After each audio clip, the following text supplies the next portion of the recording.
அடுத்த பேச்சாளர் வினோதினி. அவங்க இல்ல இல்லையா? இல்ல மேம். நெக்ஸ்ட் நீங்க அவங்க இல்ல. டேபிள் டாப் இது எஜுகேஷன் செஷன் பண்ணுங்க. எஜுகேஷன் செஷனுக்கு போயிடலாம். ஓகே. ஸோ இப்போ இன்னைக்கு செம்மொழி நேரம். இந்த செம்மொழி நேரத்துல நமக்கு ஒரு மிகச்சிறந்த விழிப்புணர்வை உண்டாக்குவதற்காக கண்ணும் கருத்துமாக இந்த இணையதளத்தில் நமக்கு எல்லோருக்கும் விழிப்புணர்வை தருவதற்கான ஒரு நேரமாக இருக்கிறது. அதை இங்கே ஹைக்கூ கவிதைகள் தலைப்பில் இங்கே இங்கே நமக்கு ஒரு அறிவுரை கொடுத்து எல்லாவற்றையும் விவரிக்க வரப்போகிறார் நம்முடைய செம்மொழி நேர சொல்வேந்தர் சொல்வேந்தர் பரமேஷ் சவுந்தரராஜன். அவரை பற்றி சொல்ல வேண்டும் என்றால்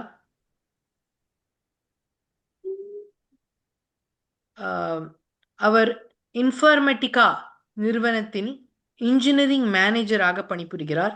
தொழில்நுட்பத்திற்கும் கதையாடல் கதையாடல் கலைக்கும் ஒரே அளவு ஆர்வம் கொண்டவர். அவர் ஐடிக்ஷன் சொல்வேந்தர் கழகத்தில் மற்றும் தேன் தமிழ் சொல்வேந்தர் கழகத்தின் ஆகிய சொல்வேந்தர் கழகத்தில் இரு கிளப்பின் உறுப்பினராக இருக்கிறார். அவர் ஓய்வு நேரத்தில் புத்தகம் வாசிப்பதில் ஆர்வமிக்கவர். ஒரு தீவிர நூல் ஆர்வலராக பல்வேறு இலக்கியங்கள், மேலாண்மை மற்றும் சுய முன்னேற்ற புத்தகங்களை சேகரித்து வாசிப்பதில் ஆர்வம் கொண்டவர். தொழில்முறை திறன்களை தாண்டி கதையாடல் கலையில் இவருக்கு மிகுந்த ஆர்வம் உள்ளது. தனது சுவாரஸ்யமான கதைகளின் மூலம் மக்களை இணைத்து மாற்றத்தை உருவாக்குவதில் இவர் பெருமகிழ்ச்சி அடைவார். அவரது இலக்கு பல்வேறு தளங்களில் விரிவான பார்வையாளர்களை அடைந்து தனது சொற்கள் மூலம் அர்த்தமுள்ள தாக்கத்தை ஏற்படுத்துவதாகும். இப்பொழுது அவரை சொல்வேந்தர் பரமேஷ் அவர்களை அன்புடன் மேடைக்கு அழைக்கலாம்.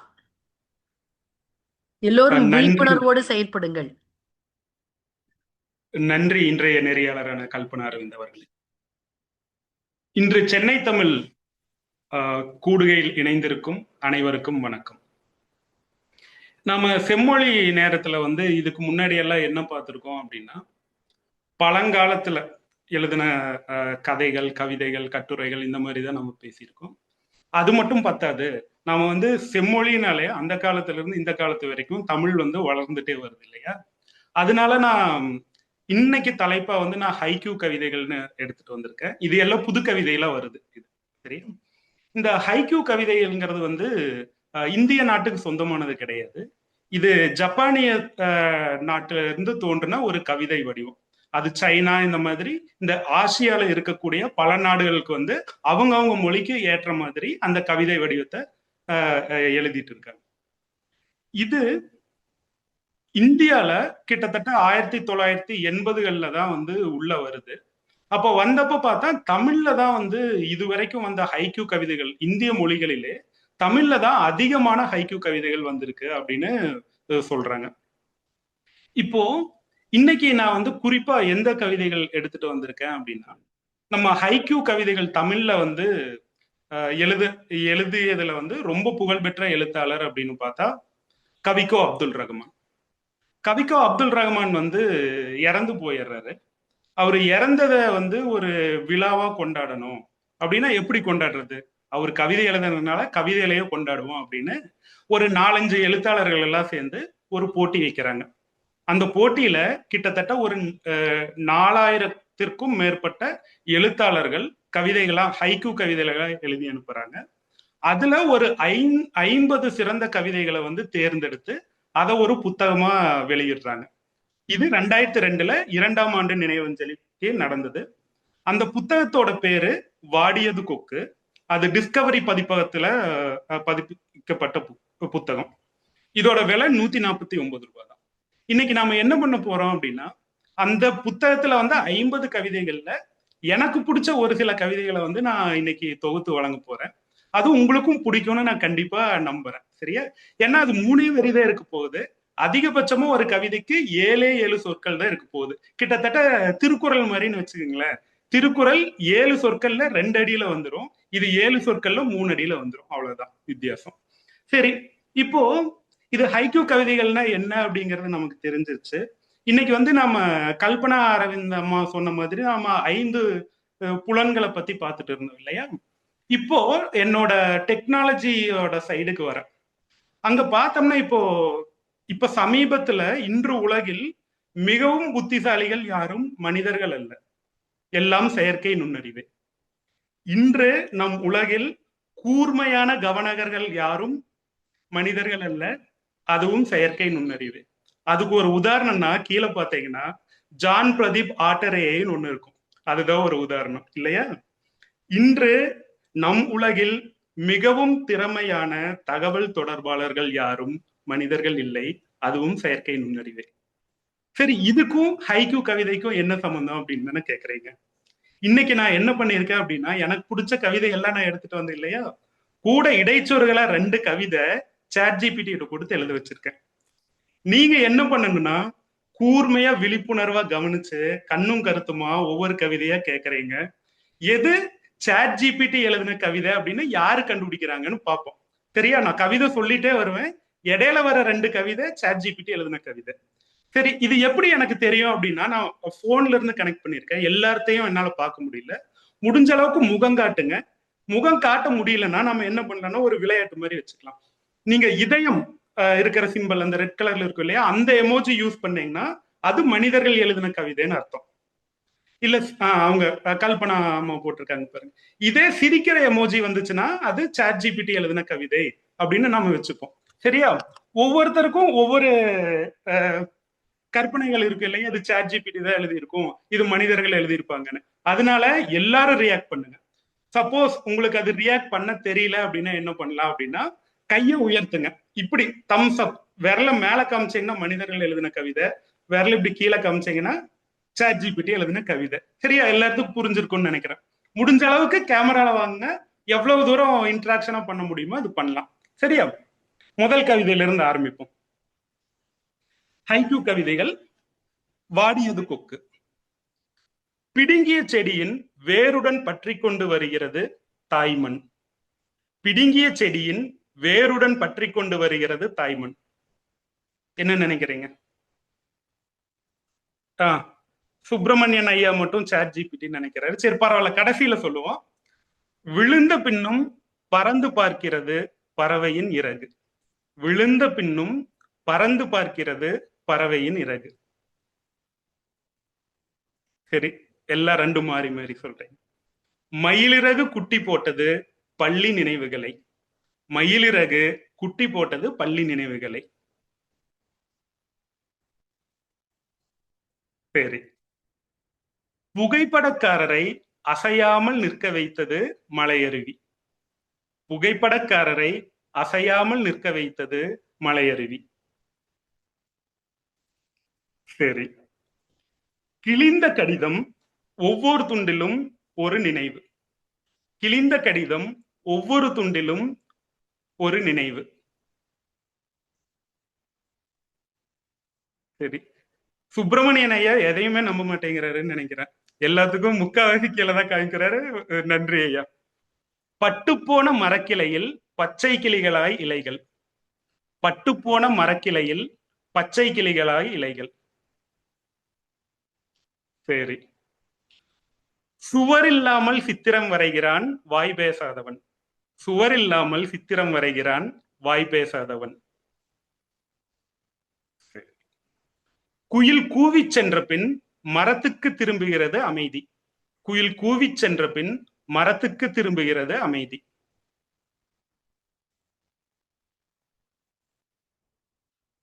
சரி. படத்தில் இருந்தாலும் ஆணி அடித்தபடியே மாட்டப்படுகிறார் சிலுவையில் இயேசு. படத்தில் இருந்தாலும் ஆணி அடித்தபடியே மாட்டப்படுகிறார் சிலுவையில் இயேசு.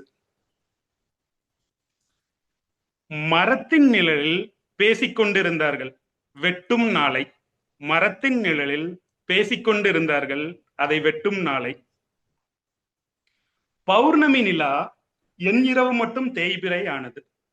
பௌர்ணமி நிலா என் இரவு மட்டும் தேய்பிறை ஆனது. ஊதாங்குழல் இசைக்கும் அம்மா நடனமாடுகிறது நெருப்பு. ஊதாங்குழல் இசைக்கும் அம்மா நடனமாடுகிறது நெருப்பு. நன்றி. வறுமையால் படிப்பை பாதியோடு நிறுத்திவிட்டனர் எதிர் வீட்டு லட்சுமியும் சரஸ்வதியும்.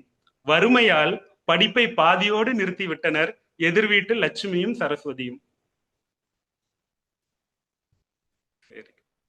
காக்கை கூட்டில் காத்திருக்கும் இசை குயில் முட்டை. காக்கை கூட்டில் காத்திருக்கும் இசை குயில் முட்டை.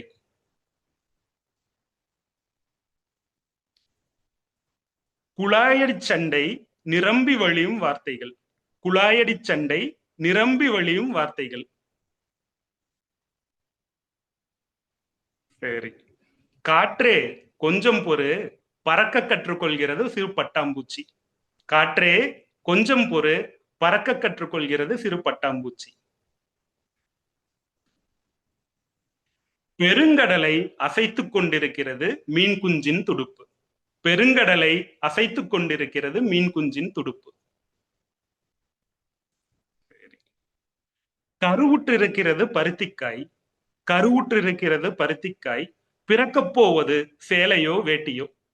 கருவுற்றிருக்கிறது பருத்திக்காய், பிறக்கப் போவது சேலையோ வேட்டியோ. சரிந்த மேம்பாலம் இடிபாடுகளிடையே சிக்கியது ஊழல். சரிந்த மேம்பாலம் இடிபாடுகளிடையே சிக்கியது ஊழல். கடைசி இலையும் உதிர்ந்த பின் நிலவை சூடிக்கொள்கிறது மரம். கடைசி இலையும் உதிர்ந்த பின் நிலவை சூடிக்கொள்கிறது மரம். சரி. வாயை கிழித்த பின்னும் தொடர்ந்து பேசியது கடிதம். வாயை கிழித்த பின்னும் தொடர்ந்து பேசியது கடிதம். சரி. விதை விழுங்கியதும் கிளை விரிக்கிறது பறவை. விதை விழுங்கியதும் கிளை விரிக்கிறது பறவை. சரி. காற்றுக்கு சலிப்பதே இல்லை, ஒரே புத்தகத்தை 1000 முறை புரட்டுகிறது. காற்றுக்கு சலிப்பதே இல்லை, ஒரே புத்தகத்தை 1000 முறை புரட்டுகிறது. சரி. நடந்து வருபவனின் எதிரே வழிவிட்டு பறக்கிறது பட்டாம்பூச்சி. நடந்து வருபவனின் எதிரே வழிவிட்டு பறக்கிறது பட்டாம்பூச்சி. சரி. அந்த மயானத்துக்கு உயிர் தந்தது ஒரு பிணம். அந்த மயானத்துக்கு உயிர் தந்தது ஒரு பிணம். சரி. நம்மை போலவே நடித்து காட்டுகிறது நிழல். நம்மை போலவே நடித்து காட்டுகிறது நிழல். சரி. எந்த கிளி ஏமாற்றி சென்றதோ தாடியுடன் ஆலமரம். எந்த கிளி ஏமாற்றி சென்றதோ தாடியுடன் ஆலமரம். சரி. அடுத்தது.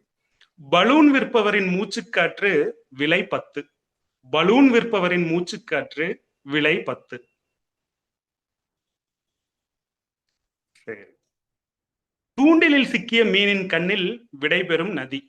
தூண்டிலில் சிக்கிய மீனின் கண்களில் விடைபெறும் நதி.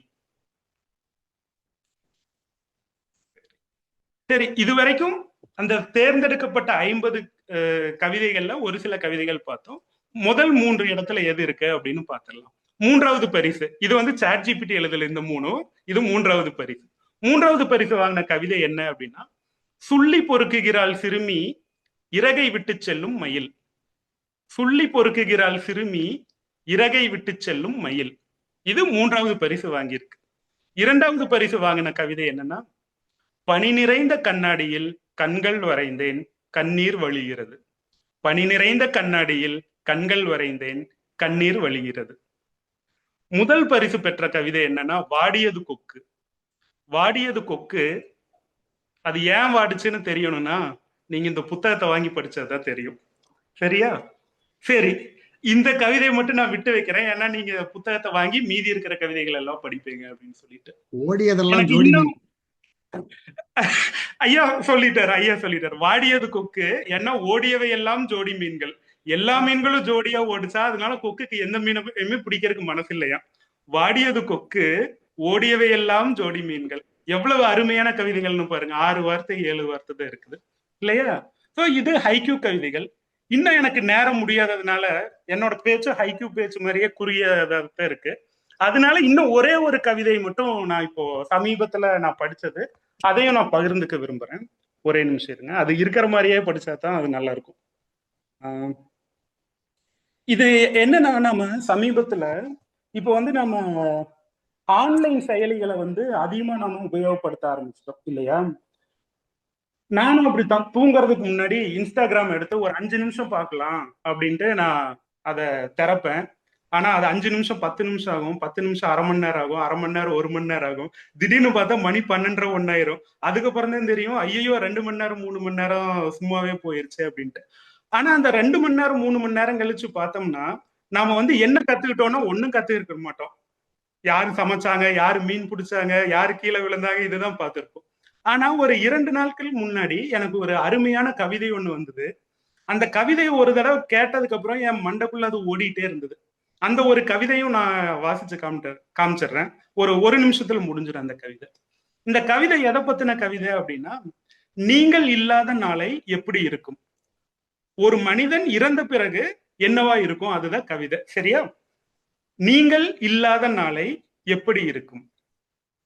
உங்கள் வீட்டு கடிகாரம் அது பாட்டுக்கு நேரத்தை காட்டிக் கொண்டிருக்கும். உங்கள் வீட்டு கடிகாரம் அது பாட்டுக்கு நேரத்தை காட்டிக் கொண்டிருக்கும். சூரியனுக்கு நீங்கள் இல்லாததை யாரும் சொல்ல போவதில்லை, அது பாட்டுக்கு விடிந்து கொண்டிருக்கும். சூரியனுக்கு நீங்கள் இல்லாததை யாரும் சொல்ல போவதில்லை, அது பாட்டுக்கு விடிந்து கொண்டிருக்கும். விரும்பியவர்களுக்கு அதிர்ச்சியாக இருக்கும், விரும்பாதவர்களுக்கு மகிழ்ச்சியாக இருக்கும். விரும்பியவர்களுக்கு அதிர்ச்சியாக இருக்கும், விரும்பாதவர்களுக்கு மகிழ்ச்சியாக இருக்கும். பல பேர் விடுமுறை போட முடியாமல் செத்ததுதான் செத்தான், ஞாயிற்றுக்கிழமை செத்து இருக்கலாம் என்று கூட புலம்புவார்கள். பல பேர் விடுமுறை போட முடியாமல் செத்ததுதான் செத்தான், ஞாயிற்றுக்கிழமை செத்து இருக்கலாம் என்று கூட புலம்புவார்கள். அழுகைக்கு மத்தியில் சில நமட்டு சிரிப்புகளும் உதிரும். அழுகைக்கு மத்தியில் சில நமட்டு சிரிப்புகளும் உதிரும். அவசர அவசரமாக வந்தவர்கள் கேட்டுக்கொண்டே இருப்பார்கள், எப்ப எடுக்க போறாங்க. அவசர அவசரமாக வந்தவர்கள் கேட்டுக்கொண்டே இருப்பார்கள், எப்ப எடுக்க போறாங்க. உங்களுடைய நிறை குறை எல்லாமே மற்றவர் காதில் விழாதபடி பறை பார்த்து கொள்ளும். உங்களுடைய நிறை குறைகள் எல்லாமே மற்றவர்கள் காதில் விழாதபடி பறை பார்த்து கொள்ளும். உங்களோடு கூடி குழாவியவர்கள் இவ்வளவு தூரம் போக வேண்டுமே என்று கூட உங்கள் இறுதி யாத்திரையை தவிர்த்திருப்பார்கள். உங்களோடு கூடி குழாவியவர்கள் இவ்வளவு தூரம் போக வேண்டுமோ என்று கூட உங்கள் இறுதி யாத்திரையை தவிர்த்திருப்பார்கள். யார் வந்தாலும் வராவிட்டாலும் குறித்த நேரத்தில் நீங்கள் மயானத்தை அடைந்திருப்பீர்கள். யார் வந்தாலும் வராவிட்டாலும் குறித்த நேரத்தில் நீங்கள் மயானத்தை அடைந்திருப்பீர்கள். அதிகபட்சம் உங்கள் குடும்பத்தின் கண்ணீர் மட்டுமே உங்களை பின்தொடர்ந்திருக்கும். அதிகபட்சம் உங்கள் குடும்பத்தின் கண்ணீர் மட்டுமே உங்களை பின்தொடர்ந்திருக்கும். பார்க்க வேண்டியவர்கள் பார்த்து கொள்ளுங்கள் என்ற குரலோடு நீங்கள் நிறைவடைந்திருப்பீர்கள். இனியாவது பார்க்க வேண்டியவர்கள் பார்த்து கொள்ளுங்கள் அப்படின்னு கவிதை முடியுது. எனக்கு இதை படிச்சோன்னே எனக்கு என்ன பண்றதுன்னே தெரியல. ரொம்ப அருமையான கவிதையா இருந்துச்சு, அதனால நான் சொல்லணும்னு நினைச்சேன். என்னோட கால நேரம் முடிஞ்சிருச்சு. நீங்க நிறைய பேர் யூகிச்சிருந்தீங்க எது மனிதர்கள் எழுதின கவிதை, எது ChatGPT எழுதின கவிதைன்னு. கிட்டத்தட்ட உங்களுக்கே குழப்பம் தான் இல்லையா? நிறையது மனிதர்கள், நிறையது இதுன்னு நினைச்சீங்க. எது 2 ChatGPT எழுதின கவிதைன்னு அதை சொல்லிட்டு முடிச்சிடுறேன். கிழிந்த கடிதம் ஒவ்வொரு துண்டிலும் ஒரு நினைவு. கிழிந்த கடிதம் ஒவ்வொரு துண்டிலும் ஒரு நினைவு. சரி, 2 பேரும் ரொம்ப சந்தோஷம், 3 பேர் சந்தோஷப்பட்டாங்க. பௌர்ணமி நிலா என் இரவு மட்டும் தேய்பிரையானது. பௌர்ணமி நிலா என் இரவு மட்டும் தேய்பிரையானது. ஒருவேளை அடுத்த கவிதை போட்டி வச்சா ChatGPT-ய நம்ம விடலான்னு நினைக்கிறேன். ஏன்னா கிட்டத்தட்ட மனிதர்கள் மாதிரியே யோசிக்க ஆரம்பிச்சிருச்சு. அதனால என் நேரத்துக்கு நன்றி. இதோட என்னோட சிறப்பு நிகழ்வு முடிச்சுக்கிறேன். மீண்டும் மேடை கல்பனா அரவிந்த் அவர்களிடம். நன்றி, வணக்கம். இவருக்கு பெரிய கரகோஷத்தை எழுப்புமாறு அன்புடன் கேட்டுக்கொள்கிறேன். என்ன ஒரு விழிப்புணர்வு, ஹைக்யூ அப்படின்ற ஒரு இது எனக்கு ரொம்ப தெரியாத இருந்தது. இந்த ஒரு சில நிமிடங்கள்ல ஹைக்யூ அந்த கவிதைகளுக்கு மேல ஒரு ஈர்ப்பையும் மதிப்பையும் கொண்டு வர அளவுக்கு ரொம்ப அழகா நிறைய கவிதைகள் சொன்னாரு. நம்ம எல்லாருமே சந்தோஷமா ரொம்ப ஆர்வத்தோட விழிப்புணர்வோட நம்ம இந்த கவிதைகளை ரசிச்சோம். அந்த வெறுமை ரசிக்கிறது மட்டும் இல்லை, நம்மளையும் இந்த ரசிக்கிறதுல தூண்டு வச்சு நம்மளையும் இதில் இன்வால்வ் பண்ணி இந்த கையெல்லாம் இப்படி காமிங்க அப்படின்லாம் சொல்லி பண்ண வச்சாரு. ரொம்ப அற்புதமான ஒரு எஜுகேஷன் செஷன். ஒரு இன்டராக்டிவ், என்ன சொல்கிறது, தமிழில் இன்டராக்டிவ்னு ஒரு பரிமாற்றம் இருக்கக்கூடிய நம்மளுடைய பரிமாற்றத்தை வந்து வெறும் ஒரு கை செய்கையில் சமிக்கையில் காமிக்கிற அளவுக்கு நம்மளுடைய எஜுகேஷன் செஷன் இருக்குது. ரொம்ப அழகாக பண்ணியிருந்தாங்க. மிக்க நன்றி சொல்வேந்தர் பரமேஷ் அவர்களே. உங்களோட ஹைக்கூ கவிதைகள்லாம் எனக்கு ரொம்ப பிடிச்சிருந்தது. இந்த தொகுப்பு எங்கே இருக்குன்னு சொல்லி சாட் எல்லாம் போடுங்க. நாங்கள் எல்லாரும் பார்த்துட்டு இன்னும் எங்களோட விழிப்புணர்வை அதிகம் பண்ணிக்கிறோம். கண்ணும் கருத்துமாக இதை நிறைய 50க்கும் மேற்பட்ட இதை நம்மளுக்கு சொல்லியிருக்காரு. கடைசியில் சொன்ன அந்த கவிதை கூட எனக்கு ரொம்பவே பிடிச்சிருந்தது. என்ன ஒரு திண்மையான ஒரு எல்லாரும் தவிர்க்கவே முடியாத ஒரு விஷயம். ஆனால் அது ரொம்ப அழகாக ஒரு கவிதையில் சொல்லிட்டாங்க. வாழ்க்கையினோட யதார்த்தம் இதுதான் அப்படின்ற மாதிரியான ஒரு கவிதை இருந்தது. எனக்கு ரொம்ப பிடிச்சிருந்தது. எல்லாருக்கும் பிடிச்சிருக்கும்னு நினைக்கிறேன். இப்போ அடுத்தது நம்ம போகக்கூடியது திடீர் பேச்சு.